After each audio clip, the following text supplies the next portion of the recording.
We are back again with Dr. Gaven Kerr, and it's exciting stuff because we just had a conversation last week and shifting focus a little bit this week to epistemology. And Gavin, we've had a lot of requests for this, specifically a chat with you on it, not just in general, but a chat with Gavin on epistemology and on Thomistic epistemology and how that relates with a lot of contemporary epistemology. And I was excited to have this chat again too, because I've been veering a little bit more in this direction myself. It's not the area I spend the most time in, but I've read three different kind of works related to epistemology and cognitional theory. Reread them. One I'll just point it out right here. One is in this volume. Remember, this is kind of an older volume, edited by John Haldane. Oh, yeah. Reality, Representation, and Projection. There's a lot of good stuff in here, but here Haldane really argues for the very strong thesis of mind-world identity. Not all Thomists agree with him, but that thesis has like the advantage of kind of closing the mind-world gap because it isn't there to begin with, right? But it has a disadvantage of seeming too strong. Like, how do we ever go wrong, right? So that theory seems to have an issue with explaining the possibility and the actuality of error, but other theories that are more in the representationalist tradition of Aquinas seem to have the opposite problem. Well, how do we know when we've ever gone right? Right? Yeah. So, and like this is within a debate within Thomists. Obviously, that debate goes beyond Thomists, but even Thomists kind of are divided on this. And so I read Stump recently in her book Aquinas. She kind of seems to favor an externalism with Aquinas, and then Dr. Corey, I read her contribution to the volume, which you're also in, which is edited by Stump, and she, has her way of thinking about the intelligible species. So all to say, even among Thomists, there's just a huge conversation happening with respect to cognitional theory and epistemology. So we're excited to get your take on all of it. And I'd like to cover a few things here. We can start wherever you want. But I would like to talk about whether Aquinas, you think Aquinas is an internalist or externalist, right? That's one thing. How you might see a conversation happening between what a lot of Thomists are up to, which is the sort of metaphysics of knowledge and understanding cognitional theory, versus what a lot of contemporary epistemologists are up to, which is trying to find the conditions of knowledge, right? Of like being able to say, like, when does something actually count as knowledge? Sometimes they leave the definition or nature of knowledge separate. They're just trying to find the conditions of knowledge, right? So maybe there's a conversation to have there and a whole bunch of other stuff, but that's probably enough to start on because I just ran my mouth for a good 2 minutes. So why don't I close it and let you just have some opening thoughts here, Gavin? Sorry for the mess. Okay, that's no problem.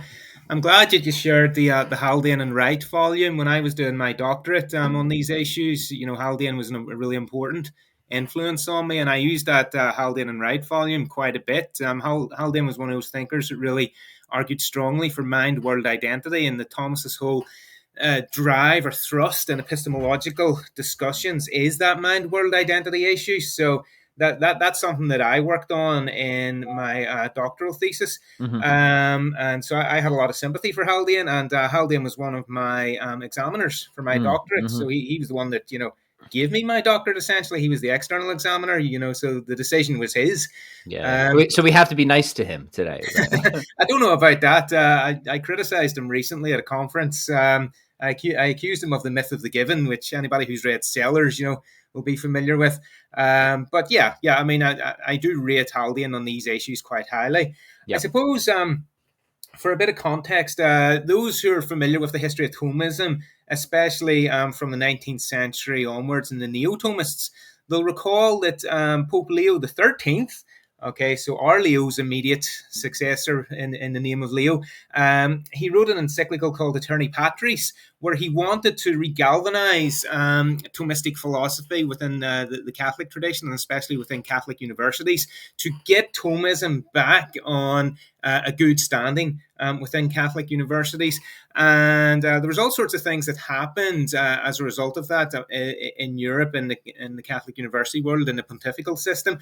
But one of the things that occurred within this, refreshed Thomism, this neo-Thomism, was an engagement with philosophies that just were not there in the 13th century when Aquinas was writing. They just weren't a pressing concern. The issues were sort of floating about, and the answers to the issues were floating about, but the particular philosophy, which we now call epistemology, was not a primary or a going concern. Epistemological issues were generally dealt with in metaphysics, anthropology or psychology, the likes of Aristotle's De Anima and Thomas's commentary on it, and then logic, especially in semantic theory. So Thomas addresses these epistemological issues, but they're not unified as issues within a discipline or a branch of philosophy known as epistemology. Right. The epistemological turn occurred with Descartes. I would actually say that the seeds for it were in medieval nominalism, especially William of Ockham, because just to be brief, in William of Ockham, given his new logic, he advocated for a kind of nominalism, whereby mental content is not like the things in reality that mental content is to be about. So typically the realists held that, our thought about trees, cats, and dogs latches on to individuals that are trees, cats, and dogs. Whereas the nominalists held that, our thoughts, which deploys conceptual content of trees, cats, and dogs, latches on to individuals. But those individuals don't have these properties of being trees, cats, or dogs. They're just individuals. And the predication of treeness or tree, cat, and dog to that individual is just happens to be true, but it's not because there's anything universal in that individual. Yeah. So the content of perceptual experience, which engages with the individual, is somewhat separate from the content of our intellect. So there's a gap between perception and intellect, and perception adds something that the intellect doesn't have. There's something about perceptual experience, its fine-grainedness, the strength of it, which just is not reflected in our conceptual content, which is universal and abstract. So there's a distinction and separation there. Enter Descartes. Okay, and one can draw a connection between medieval nominalism and Descartes. Etienne Gilson did this in his doctoral thesis, which has been published. It's in French, and it's on the medieval influence on Descartes. And he draws a historical connection with the nominalists, but also John Deely. In one of his works, I think it was Medieval Philosophy Redefined as a Latin Age, draws a semiotic connection. So issues in semiotics that Coimbra-Triensis, the Carmelite authors, were dealing with in the thought of St. Thomas. He traces that down into France, and especially to La Flèche, where Descartes studied with the Jesuits, and he sees a nominalist influence there. Long story short, Descartes begins philosophy with this clear indication that the content of perceptual content, what we experience when we engage with the world, is something highly different from our intellectual content. The intellectual content deals with ideas, all that conceptual, universal stuff, and perceptual content is something different from that. And the question then, the operative question that Descartes and then his followers and those who came after him had was, how do I know that intellectual content properly represents or mirrors what I experience through perception? How can I be sure of that? Okay, how do I know that mirroring is correct? And with that sort of question in place, epistemology becomes first philosophy.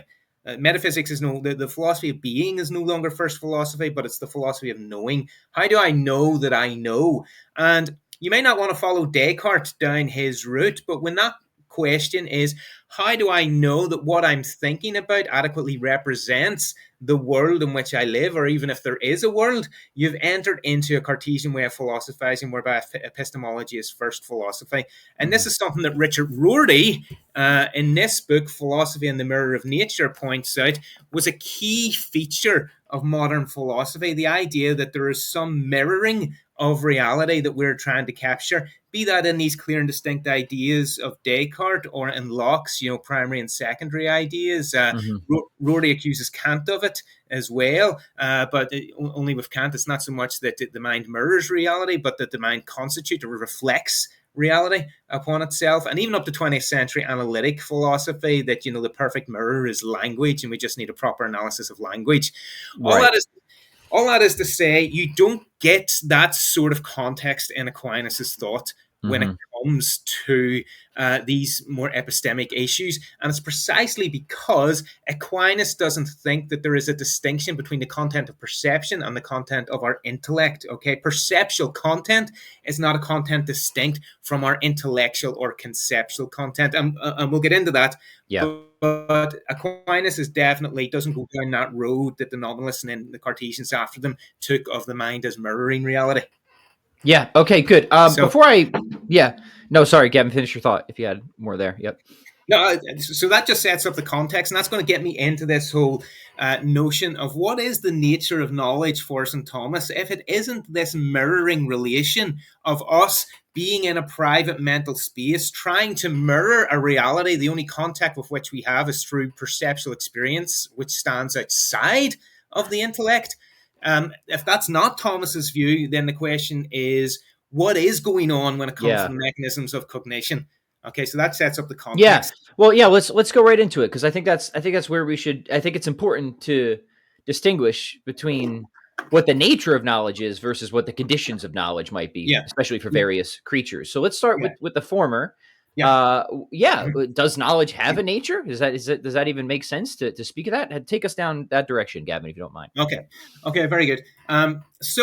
I've already said that Thomas doesn't go down that nominalist route. So knowledge isn't this representing or mirroring perfectly of a reality that we stand aloof from or outside of, as McDowell would say. You know, a heterogeneous space.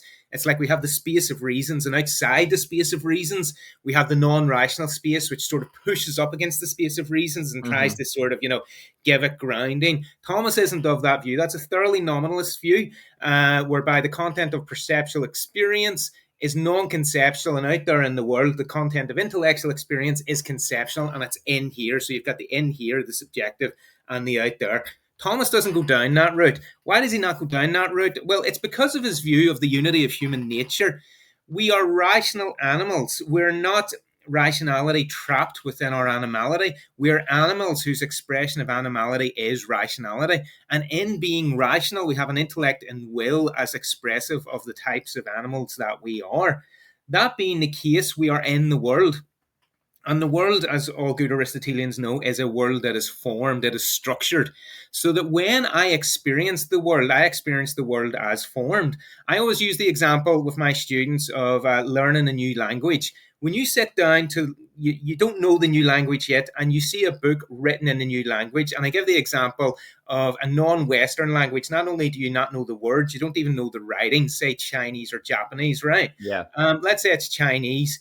You don't know the words, you don't know the writing. And so you're looking at it, you're perceiving it, you're perceiving something that is formed.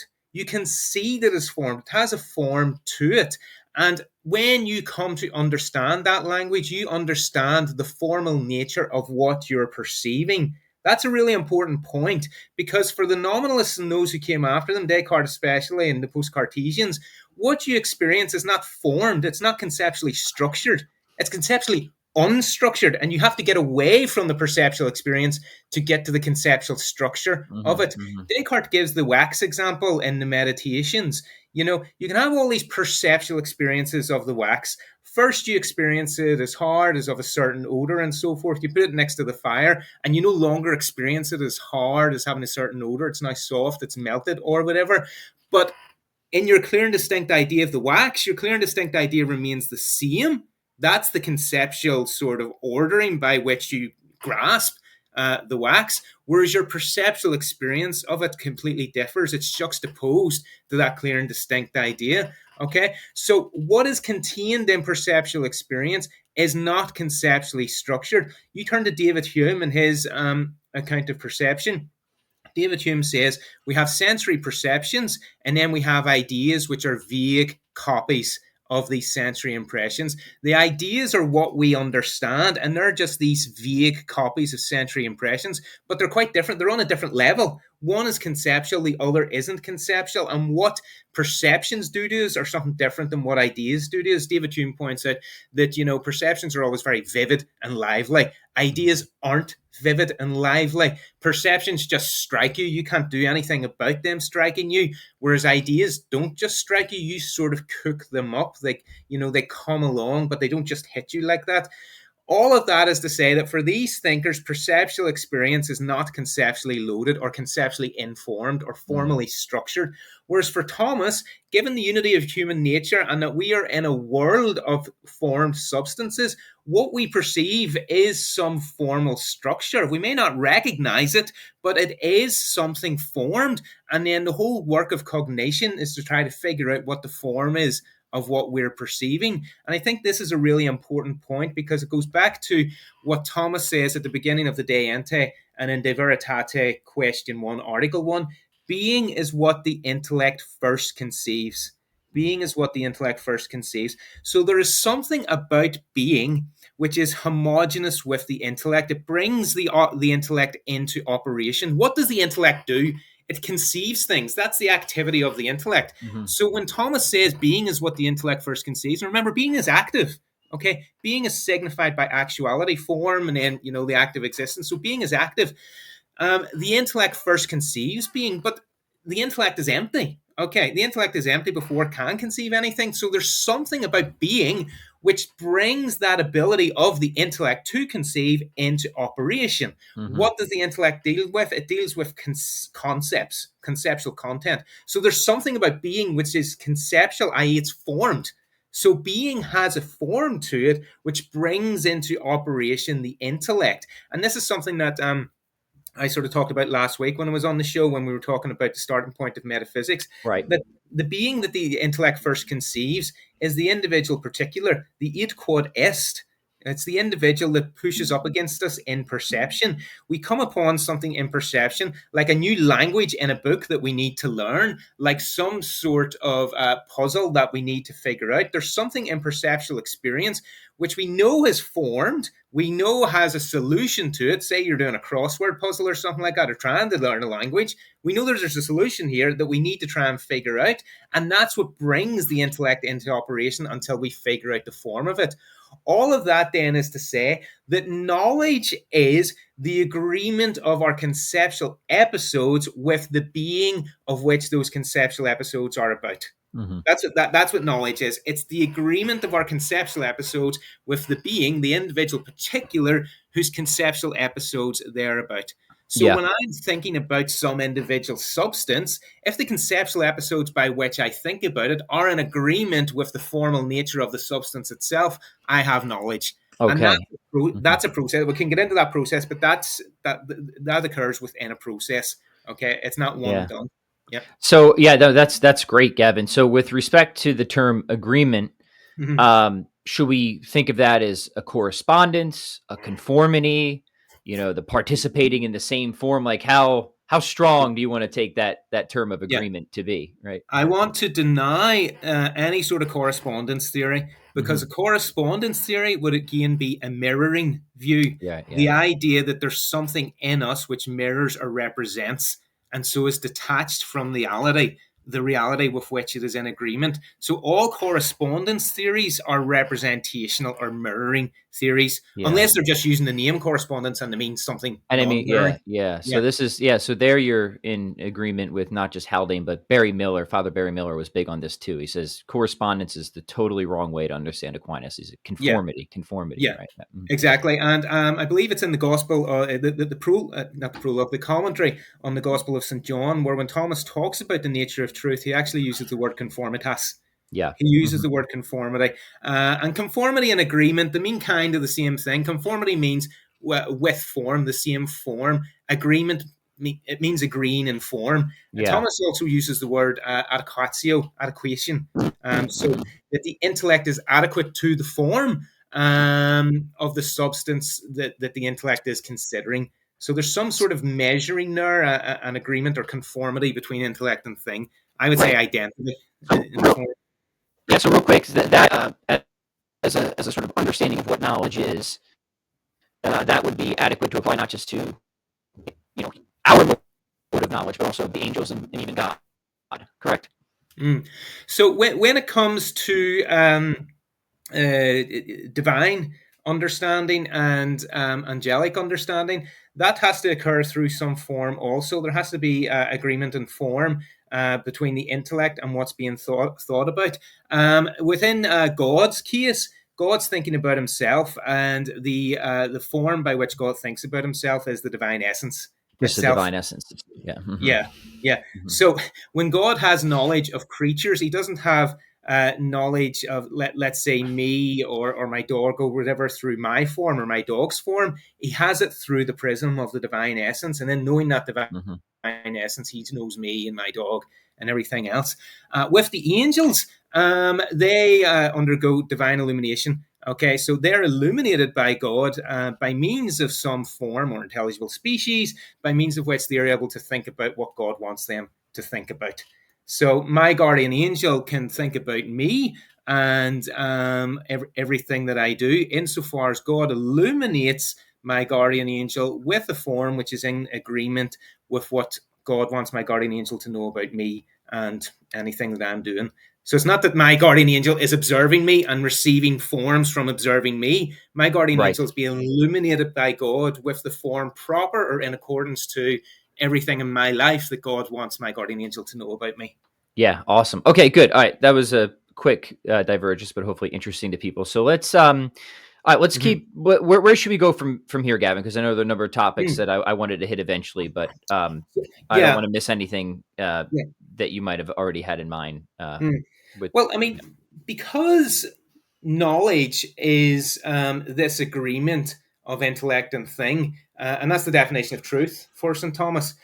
Because that's what it is, it's a process. We're not divinely illuminated. We're not just immediately illuminated. We are rational animals, and so, as I say, we engage perceptually with the thing. And the reason why I really stress that the content of perceptual experience is formed content, that was just to point out that there is no separation of mind and world. Okay, so we're in the world, and the world is freely available and open to us, and we're engaged with it. But there has to be engagement. Okay, when we come to learn, say, a new language, when we come to read and become fluent in a new language, when we, come to figure out some sort of puzzle or come to terms with something, that's a process. We have the experience, we have the formed experience. All of you people who are learning Latin and you've got your amo amasamant, semanti semant, you're doing your conjugations. That's a process, and you can perceive the thing over and over again, and you can have the understanding over and over again. And having had the understanding, you can affirm what is understood and that's in agreement with what you're understanding over and over again until, like, let's say, learning the language, that sets in. That's when you yeah, have knowledge. That's when you have fluency of the language. Other times, the likes of solving a puzzle in logic, any of us who have done mathematical logic, once you get the insight, as Lonergan says, you yeah, see, the sequence that has to be proved. You list your premises, and then you're thinking about it, and you try modus ponens, you try, and elimination, disjunction, all of that. And then all of a sudden you get the insight which solves it, and you write it out. That's your process of, coming to an affirmation, writing it out and seeing that it solves it. You're engaging with the thing whose perceptual experience that you had generated the puzzle and the insight.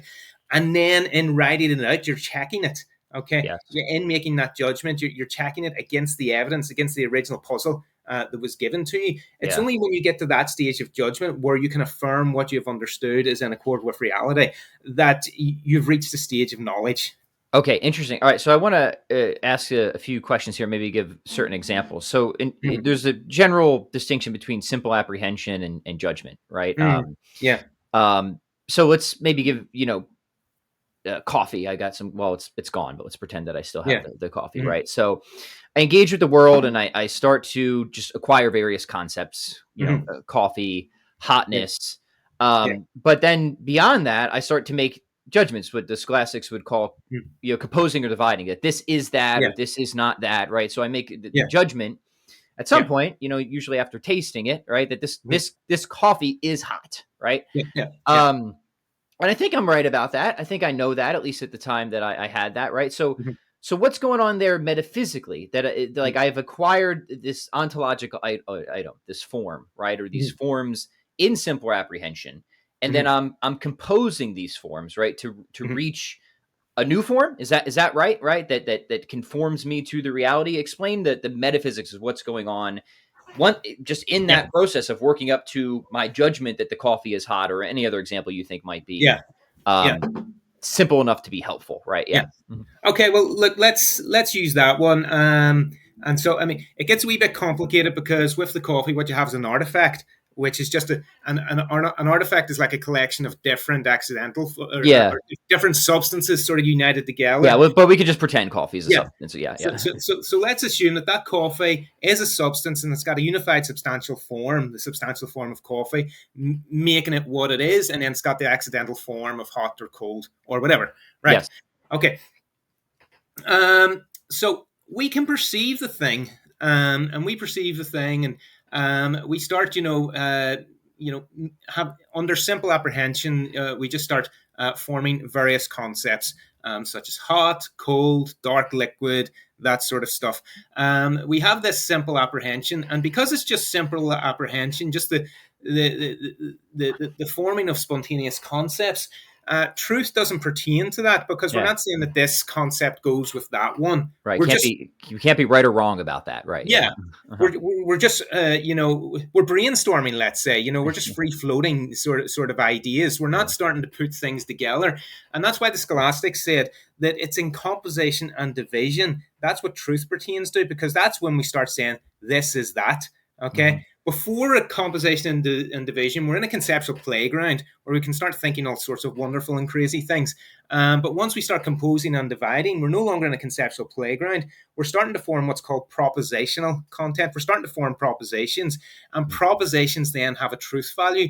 If we're going to say that this is that, or that this is things are thus and so, Mm-hmm. well, if that's not in conformity with the way things are, then you are stating things falsely. Okay, you're not stating things truthfully, and that's what knowledge pertains to, and that's what we call judgment. So what's happening there is that if you start saying that, well, first of all, there's a number of things going on there. Before you even know it's coffee, you might form the proposition, this is hot. Okay. Mm-hmm. And you form it, this is hot, because, I mean, we all know how we form a judgment that something is hot. We Yeah, take it hurts my it. tongue. Yeah. So we have the this, we have the notion of the this individual, Mm-hmm. and we, attribute hotness to it, whatever. But what about the this? We're asking, well, what is this thing that's hot? It's just burnt the mouth of me, so I haven't really got a taste of it. So what is it that's hot? And, we'll go on and have a few more tastes of it, and, it's dark, it's bitter and everything. It's like, all these different sort of accidental forms that I'm experiencing leads me to the insight, well, this is coffee. It's not tea. It's not some, exotic, form of other type of hot drink. This is coffee that I have every day. So through experiencing all these different accidental forms, we, grasp what's called the substantial form, which, is the unifying form that holds the substance together. And that's through our perception of these different substantial forms, hot, cold, bitter, or different accidental forms, hot, cold, bitter, all of that. And that allows us to form the overall judgment that this is coffee, and further, this coffee is hot, this coffee is tasty, all the rest. Yeah. So with respect to making those judgments, maybe this is a good way to transition to the question of from the nature of knowledge to the conditions of knowledge, right? Mm-hmm. Of what we need to be able to say that what we have isn't just true belief, and not even necessarily justified true belief, but something with a special quality. I'll borrow from Alvin Plantinga here, right? We'll use proper functionalism as our starting point, right? Mm-hmm. Something which has a special quality, call it warrant, which once that's sprinkled on true belief, right, Mm-hmm. raises it to knowledge. And for people who aren't totally familiar, let me just maybe give a little bit of background on that. So Plantinga is developing an externalist theory of knowledge, and we can talk more about internalist versus externalist theories, and I want to, because I want to get your take on what you think Aquinas is, where he thinks that all the conditions that sort of factor into whether we can say we have knowledge or not are not necessarily inside of us, right? Available via introspection or something like that. And for Plantinga, these conditions come down to something like this, right? Is that we have faculties, and that these faculties are designed, and they're designed well, namely insofar as they are designed for the getting at truth it and operating in an appropriate environment for which they are designed for, and they have a what he would say is a high objective probability of getting the truth, right? So the reason I guess Plantinga thinks that this is helpful is he thinks it gives us a whole bunch of basic beliefs, which are beliefs that are more or less just occasioned in us. They're non-inferential beliefs that most of us want to say, no, I really know that. I don't even have arguments for it, but I know it. Like that Gavin is a minded individual like me, and that there's a world outside of my head, and just very common sense beliefs, right? And Plantinga says, no, we can count all of those as knowledge because there are beliefs that are occasioned in us by properly functioning faculties operating in the right environment, so on and so forth. And he backs all of it up with theism, right? So he thinks that if you try to park proper functionalism in naturalism, it doesn't work. And he has a whole epistemological project there that he thinks gives reason to either think theism is true, or that if you put a conditional and say if God exists, well then I can say I have knowledge of all these things, right? It's an interesting project, right? Mm-hmm. So from your perspective, Gavin, is any of that helpful? Is any of it necessary? Is any of it compatible with what Aquinas is up to? Just start unloading your thoughts on all that, of how you start to think about the conditions of knowledge, and maybe how we might converse with somebody like Plantinga, right? Yeah. So those sorts of issues that you raise with internalism and externalism, they in fact go right back to Plato and the Theaetetus, where Plato's trying to give a definition of knowledge. And, eventually it comes to, some sort of, account of the rational account of the thing with a further justification. So a justified true belief. But, famously, Plato goes back and forth on that, and never really comes to a solid answer on that at the end of the Theaetetus. I think that's because for Plato, knowledge just is this agreement or conformity with the intellect and, with the form or the idea. It's about having this sort of vision and dwelling with the forms. It's not any sort of inferential process or, the process of the formation of a belief, which is in turn justified. But these sorts of issues, they were reignited in the 20th century by Gettier-style counterexamples, whereby Gettier pointed out, you can have everything internally, which would, sort of justify, a belief that's true, but it just doesn't seem like you have a case of knowledge there. So we need to start appealing to some external conditions, and this is where you get, externalism. Internalism and externalism, are often, issues pertaining to justification. What justifies my beliefs? What justifies me in holding my beliefs? And Thomas is going to have a view about that. But generally, Thomas, he doesn't put front and center this notion that, knowledge is justified true belief. For Thomas, knowledge is just the agreement of intellect and thing. That's justification enough. When you're when there is that conformity between intellect and thing, you have knowledge. Okay, and so and you can keep that knowledge, and that's justification enough. The whole issue about justification only comes up when the question comes up is, well, do I know that I know? I may know X, but do I know that I know X?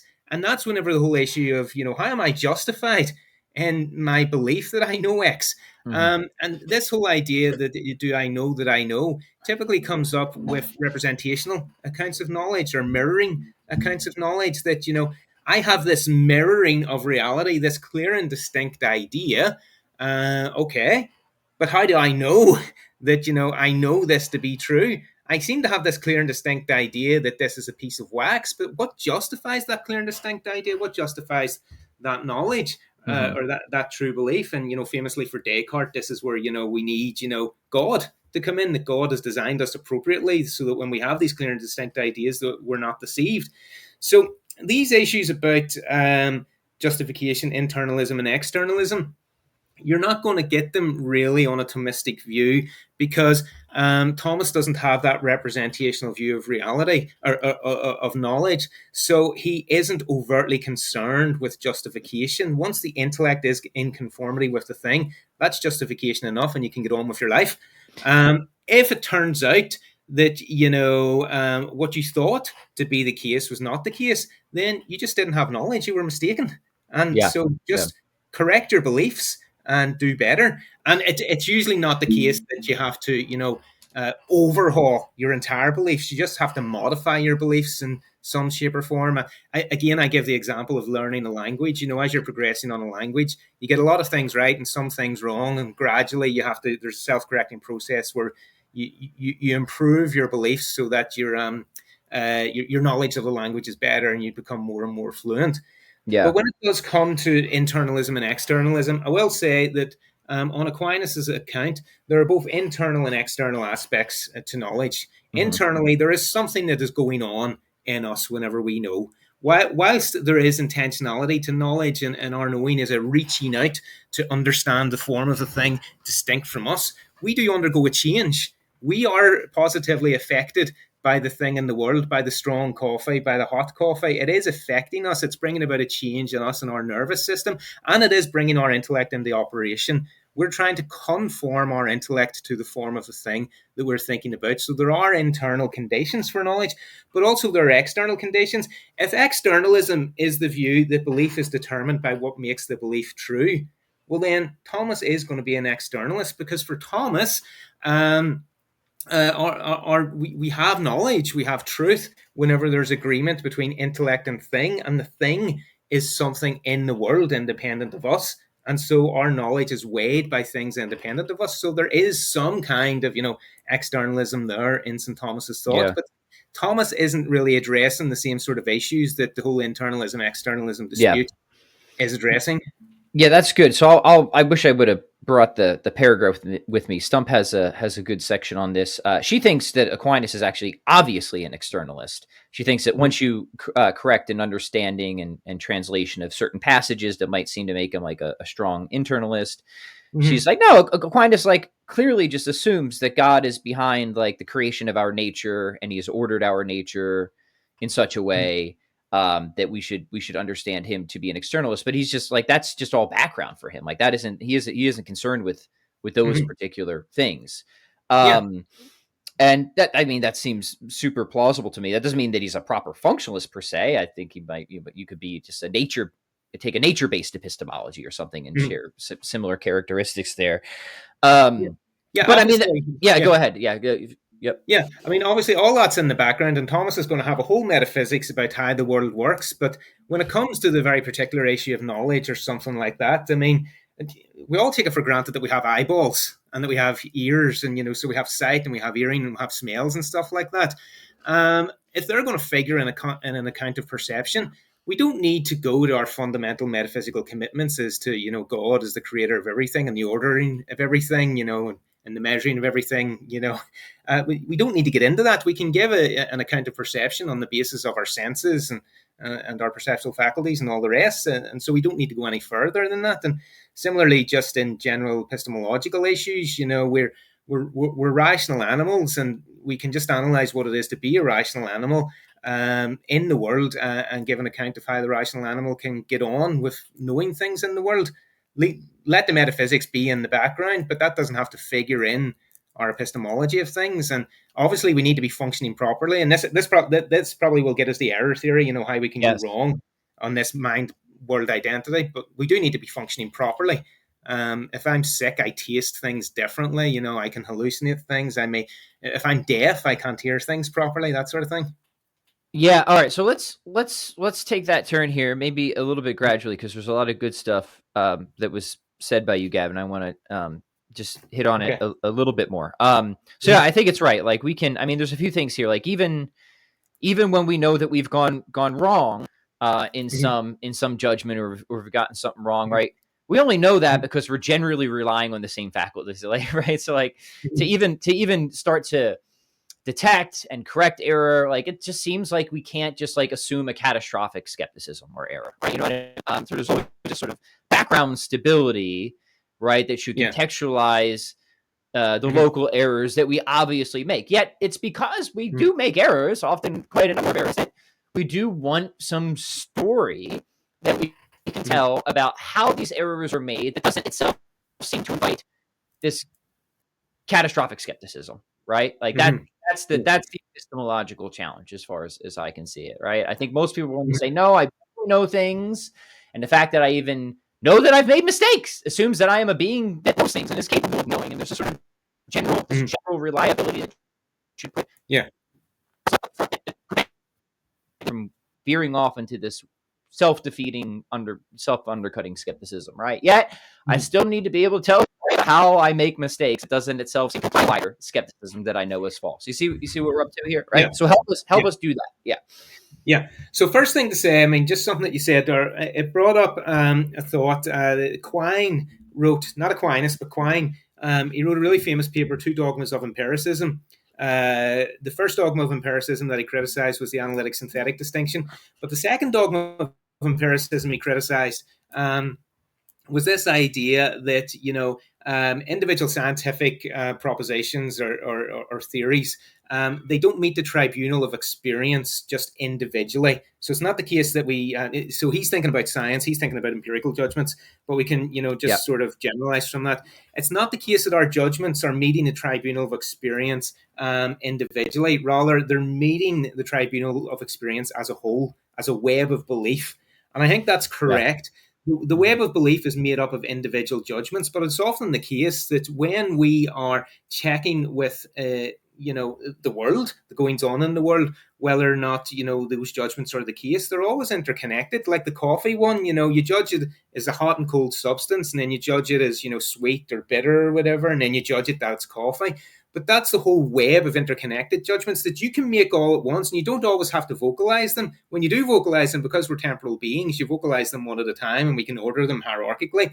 But you make all those judgments all at once, and you have this web of belief which fits with your engagement with the world. So that being the case, a lot of the times our knowledge, like your knowledge of all those individual judgments about the coffee, that's defeasible because some of them can change and some of those can remain the same. Okay, what maybe you had this hot drink and it was so hot and you judged it to be coffee because you saw it was brown and everything and it smelled a certain way, but it wasn't coffee, it was something else in your taste buds just because they were blasted by the heat, they didn't really get it. So Mm-hmm. that judgment that this is coffee changes, but all the other ones, that it's brown, it's bitter, it's hot, they stay the same. So you can Mm-hmm. modify the web of belief by modifying individual judgments within it. And Yeah. that's how, the feasibility can occur within knowing. You still have conformity of intellect and thing with several points on the web, but maybe with this one point, you don't have conformity of intellect and thing. And so the Right. web doesn't properly match, but you can modify the web and still the web can remain intact. Does Yeah, that make sense? that's super helpful. I think that's critical. And there's obviously even so much more embedded in that. I mean, even to sip the cup of coffee, I have to know how to extend my arm and grab, right? Yeah, There's so much actual knowledge going on, yeah. like kind of under the surface, if you will, even Mhm. Yeah, in that engagement that you're talking about, right? Yeah. Mm-hmm. yeah, yeah. And that's because, I mean, we engage with individuals in the world, but there are a lot of interconnected, substances within the world. One of the accidents of substance is relation, and all substances, stand in relation to each other. They all have relations, and so those relations are going to factor into our judgments and our whole web of belief about the world. So, I mean, that's just what you were saying about, sort of changing sort of your views and your attitudes, in knowledge. It's not a kind of an all or nothing approach. You can modify the web, and the web can remain intact. Yeah, and Yeah. the way that different forms push in, and there can be interference and all that, Mhm. which Dr. Corey talks about. I should have brought her up for some examples. She's helpful on this, but continue on the path you're on, Gavin. Yeah. Mm-hmm. Yeah. So when it comes to error, then, so the account that I've given is the account of conformity or agreement with intellect and thing.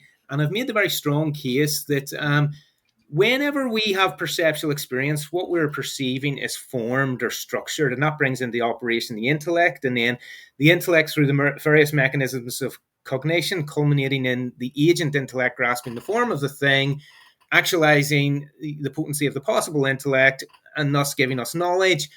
There seems to be a seamless process there by which form is more and more recognized within the thing. There's no mind world gap.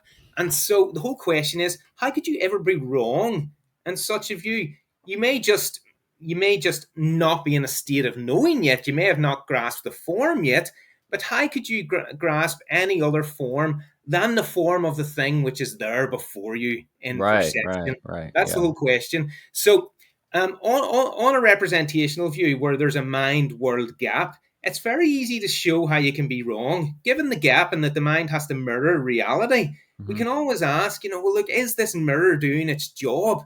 do we need to shine the mirror so it can mirror a lot better? Are the representations truly representing? So we can easily drive a wedge in that mind world gap and ask, is this what's really going on? So error is very easy to get into that sort of view, but it's very hard to get truth Yeah, out it's of hard to that. show how you can be right. Yeah.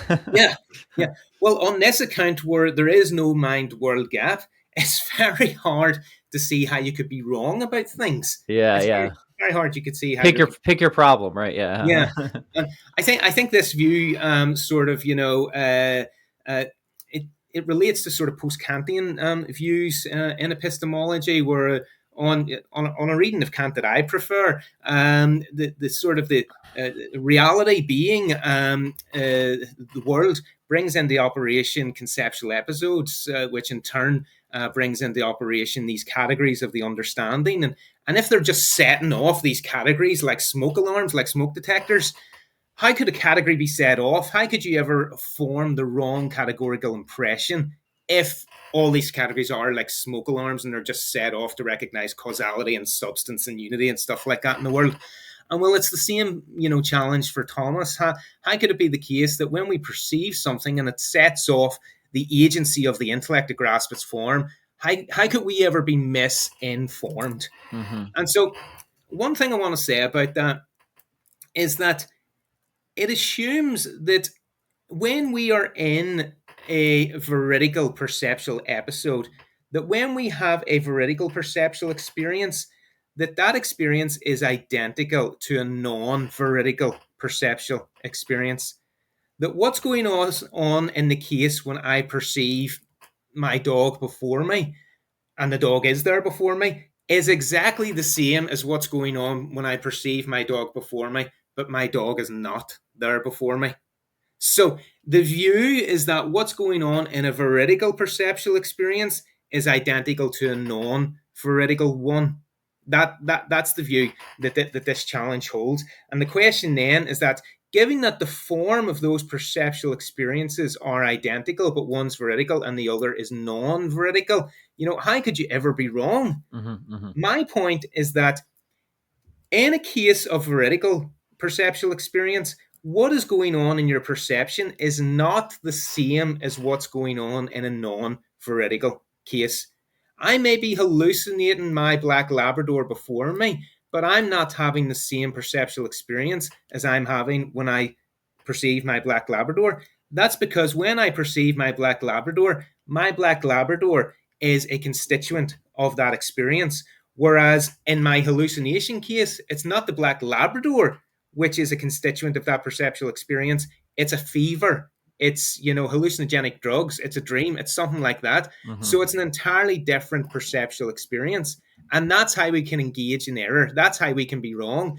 Now, just because there are different perceptual experiences, it doesn't mean that we are aware that they're different perceptual experiences. Well, usually when you have a fever or you've dropped acid or something, Yeah.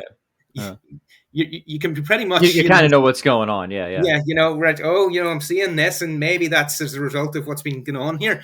But like, let's say when you're taken by surprise or something like that, you may not be able to discern between a veridical and a non-veridical one, but that doesn't matter. And that's precisely why you can be in error, because you can't discern between the veridical and the non-veridical one, and then you form the judgment that the non-veridical case is the way things are. That's when you get into error. This is called disjunctivism, Right. Yeah. perceptual experience. But in those sorts of cases, because you can't distinguish between either, when the dog is a part of your perceptual experience and when it isn't, and you're having a different experience, that usually just gets subsumed into the web of belief, and very quickly you see that the web of belief just doesn't fit your practical engagement in the world. So if I'm having a hallucination that my black Labrador is there before me, very quickly, if that becomes part of my web of belief and I go to pet the dog and the dog isn't there, very quickly, I'm going to sort of reorient myself and think, look, there's something going on here. And it's the same, as you were saying, it's the same faculties by which I form that false judgment, which allows me to recognize its falsity and allows me to go on and, sort of reconstruct things. Start wondering who dropped what in your coffee and whatnot. Yeah. Okay, so that's good. Let's take a more maybe mundane. I think that's all right. In fact, it relates to one of my favorite error theories, if you want to call it that, is actually James Ross's in Thought and World, and he blames it all on imagination. He calls imagination the master of falsity. Mm-hmm. Um, so we could talk about that another time, but it seems like that would accord with a lot of what you're saying, Mm-hmm. and phantasms and stuff like that. He also thinks that our being able to um, use imagination and the use of phantasms is necessary for our mode of cognition, but he thinks Yeah. that is what ultimately explains all error and mistakes and stuff like that. Which Yeah. clearly that could be invoked in hallucinatory experiences and whatnot and all that. The Yeah. wavy stick in That sounds water. The right to way, me. Yeah. yeah, yeah. Sorry, if Mhm. you want to say something else about that, go ahead. He's more looking at the metaphysics of the cognition, saying, okay, where in Yeah. here, and he points to imaginations and phantasms that this Mhm. is. He calls it the master of falsity. He's got a brilliant chapter Yeah. on it. Yeah. That And sounds correct to me and because and and and he deploys it, right. He thinks that for modality, he thinks that, and I think he's right about this. He thinks that conceivability in a broad sense that uses imagination is a very poor guide to possibility. It gives us falsity all across the board. So he's sort of a restricted modal skeptic, but it's a beautiful. I love his cognitional theory. I'll talk about that separately. I just what you were saying connected with points he makes, I think, pretty nicely. Yeah. yeah. Mhm. So all right, well, let's go a more mundane example. See a stick of water. It seems to be wavy, but it's not. Yeah. Right? Yeah. What's going on there? Right? That's a little bit more tame than a straight up hallucinogenic experience, right? Yeah. Yeah. So, I mean, when you see a stick in water, it seems to be wavy, right? Okay. So you're having a perceptual experience of something, and you've understood it in a certain way, but not only just understood it in a certain way, you formed a proposition that, this is a bent stick. Um, that's not going to fit in with the web of belief when that stick is taken out of water. And if that web of belief includes judgments about light refraction and stuff like that, and judgments about the stick before you put it in water, it's just not going to fit with the web of belief. So that judgment that the stick bent in the water, but is no longer bent out when it comes out of the water, it's not going to fit in with that wider web of belief, and so you just modify the judgment Yeah. and accord with the web of belief. And this is something where if you like these externalist things about environments, and Plantinga talks about maxi environments and mini environments, and like how well are we suited to perceive things underwater and stuff like Mhm. that. You might find that helpful as well. Yeah, I don't think that that's a major threat to anything you've put out, Gavin. It's just nice to kind of explore it within that Mhm. theory. Um, there was another point I wanted to bring up, but now it has escaped my mind. So let me just let you continue on if there's anything else you want to say about Yeah. cognitional theory and error. Yep. No, I would just say as well that, those sorts of weird perceptual experiences that we have, it's precisely because we recognize them as weird that, as rational animals, we investigate that, well, look, this is a weird experience. What's happening? What's going on here to give me this experience, which I know to be deceptive? And that leads us then Hmm. into delving deeper into, say, the laws of light refraction and stuff like Yes. that, or to applying light refraction to that situation and thus expanding our web of belief. Oh, It's yeah, go yeah. on. I remember what I want to say. Right there also seems to be, and I want to explore this with you. Like limits of like how wrong I can be in certain circumstances. Like, okay, so I taste the hotness. Mm-hmm. It burns my tongue, and Mm-hmm. maybe I was wrong about it being coffee, Mm-hmm. but like I still knew it was some kind of liquid. Like I didn't think it was a giraffe. Yeah, yeah. You know what I mean, right? There's Mm-hmm. like whatever the form is, does seem to put like boundaries around how wrong I could be most of the time. And Yeah. other examples, right? Maybe I thought, or as people thought that the sun was moving around the earth, right? Well, Mm-hmm. yeah, that wasn't totally right, but they weren't wrong that there are big things that are moving, right? Mm-hmm. And Yeah. again, there's an environment question there. Like, Mm-hmm. is that really, is that sort of, an appropriate environment to, judge Yeah. celestial movement from our local perspective or something like Yeah. that? Talk about any of that if you want. Yeah. Yeah, I think in situations like those, what you have are judgments which are so general that they don't really give any purchase on the Hmm. thing being judged upon, or at least no purchase which is worthwhile. So, you're not wrong that it's a liquid, okay, or you're not likely to make the judgment that it's not a liquid, okay, or that there are celestial bodies moving. Okay, but what sort of purchase does that give us? I suppose it's a start. That's basically just the start of getting on with things in the world before we have any sort of a rational engagement. It's almost of akin to this is a thing before me, this is a substance before me, and then I mean for Aristotle posterior analytics, that's whenever we start. Well, look, here is a substance. What is it? Let's start asking, what is it, or what explains it. So saying that, well, look, this is a liquid, or there is celestial motion. We're maybe a couple of stages after what is it, but we're still at the very generalized, what is it, what's going on in this situation phase, and we haven't really got deep into the weeds of scientific knowledge yet, and that's probably why we that's probably why those judgments tend to almost be universally correct. It's because we live in the world, we engage with the world, and our intellects are ordained to obtain knowledge of the world, and this is knowledge which is just so general that, look, there is a substance before me, that it's very hard to form a web of belief where that wouldn't be true. Yeah. Yeah. Yeah, good. Okay, last few things, and then we can have you add any final thoughts. Gavin is, I'm Mm. gonna butcher the analogy, but in her book Aquinas, she talks about, if you think about the different kind of questions epistemologists ask, they might be types of questions that one might ask about a race car, like what are its parts, what is it, what is it made of? Also, Mm. who designed it? Is the designer reliable? But there's also the question of, like, okay, if you're in the race car, how do you drive it well, right? Mm. Yeah. Um, so yeah, like if we are knowers, and we assume that we're beings that are capable of knowing, we have this understanding, definition of knowledge, and we even have God as a designer of our nature that enables us to know, right? We still want to know, like, how do I know things well, right? And it seems like this is another area.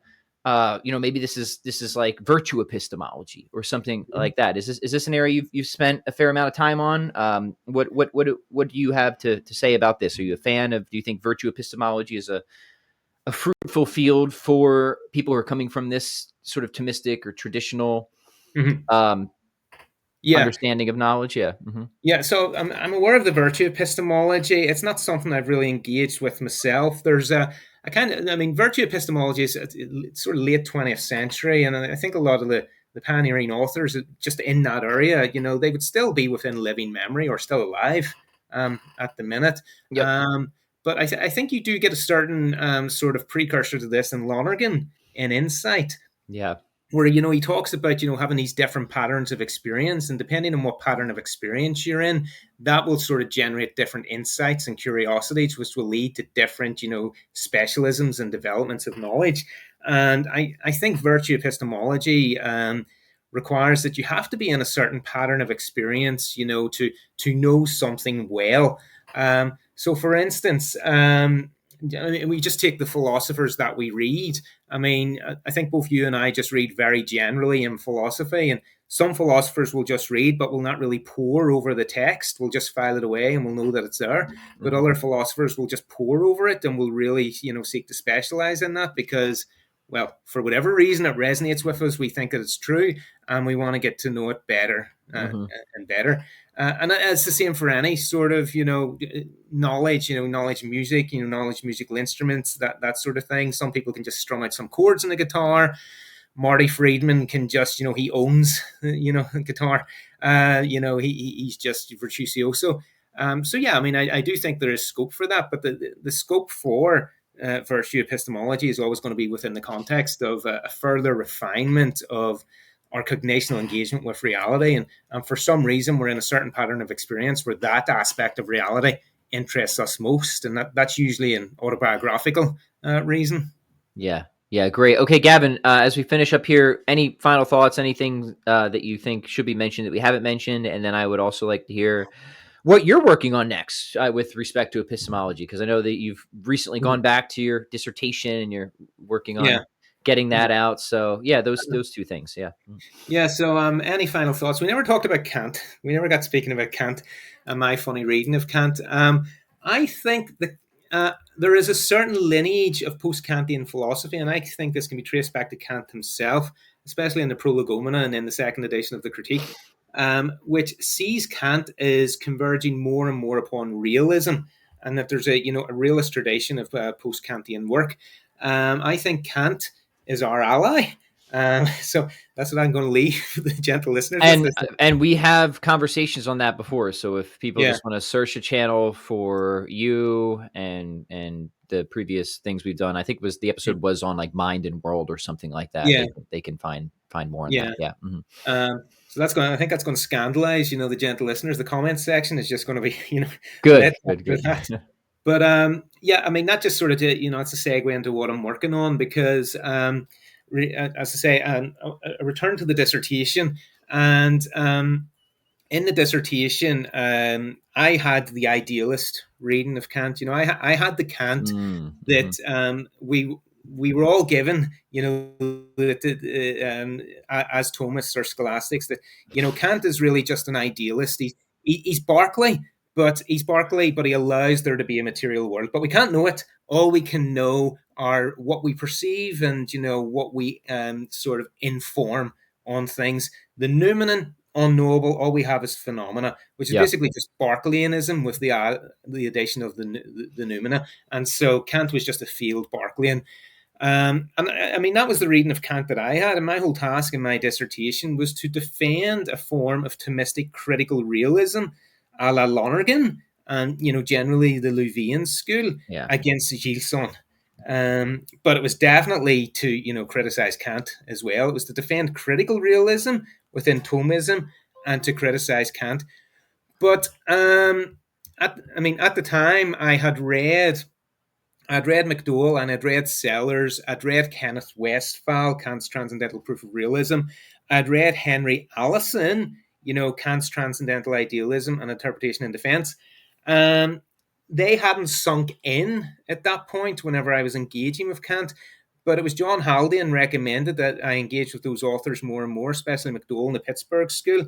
And what I'd come to see was that well, first of all, Kant in his terminology, he's always switching up his terminology, so he's very hard to follow, and he changes his terminology a lot of the times, and you really do have to read him in German to come to terms with him. That was the first thing.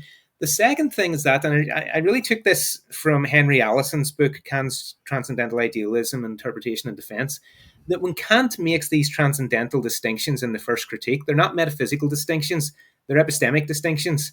So that when he makes a distinction between phenomena and noumena, this is the dual aspect view Yeah. that Allison pioneers. When he makes this distinction between phenomena and noumena, when he's saying that that's the thing in itself and the phenomena is the thing for us, that's a distinction in us. That's a distinction within us, within our epistemology. So before something is a thing for me, it's not available to me. It's not within my radar. I haven't had perceptual experience or intellectual purchase upon it. When I do, it is now something for me. It doesn't change. Okay, Aquinas and the doctrine of mixed relations, it doesn't change. Mhm. I change in relation to it. So now for me, it is something available for me and within my intellectual purchase. Mm. Prior to that, prior to my access to it, prior to it even being within my conscious sphere, it isn't a thing for me. It's just something in itself in the world, just enjoying itself until I come to know it. So that's that sort of That's line interesting. of Yeah. Kantian interpretation that these are epistemic distinctions. They're not metaphysical distinctions that Kant is making. And I follow that reading up. Not to say that McDowell, the Pittsburgh School, at Westphal all adopt that same reading. Yeah. Westphal has a sort of modified account of that, but he too thinks Kant that there is a realism defended in Kant. My view generally is that when Kant talks about conformity between mind and world, what he's saying is that the content of our perceptual experiences is the same content as our understanding, and we get that content from the world. And if the content of our understanding is content which is categorical, i.e., it's conceptual, it's categorically recognizable, then what we get from the world, at least itself, must be categorically recognizable. So Mm. when we can apply the category of causality to the perceptual manifold, there must be something in the manifold itself which looks like causality, which we've derived from the world, by which we're able to apply the category of causality. Um, and that's the reading of Kant that I adopt, and I think that's very conducive to a kind of mind-world identity Thomism. Yeah, Just for sure. and so long story short, that's what I'm going back to defending in the dissertation. I've got a bit of kickback from that just on Facebook groups and stuff because I've sort of tongue in cheek, just to set the cat amongst the pigeons, I've been saying that Kant was a realist and stuff like that. Yeah, I know, right? It's contrarian to be sure, but Yeah. I mean, very cool. I'm very much looking forward to seeing you develop that, Gavin. Yeah. Any other final announcements or projects that the people should know about? Since last week, I don't think so. Just yeah, the same as last week. Sort of writing chapters in the various handbooks. The manuscript for Cambridge has been sent off. Awesome. Yeah, that seems to be everything. Anything else? And I typically announce it on my Facebook page, and yeah, that's it. Good. All right. Well, people follow along with Gavin there, and be sure to check out his books too. So many great works: Aquinas' Way to God, uh, the Metaphysics of Creation, your Mm. collected essays volume, which is fantastic. So be sure to give Gavin some love and support and grab those books. You will be deeply enriched by them. Gavin, thank you so much. As always, it's been a delight. Thank you, Pat.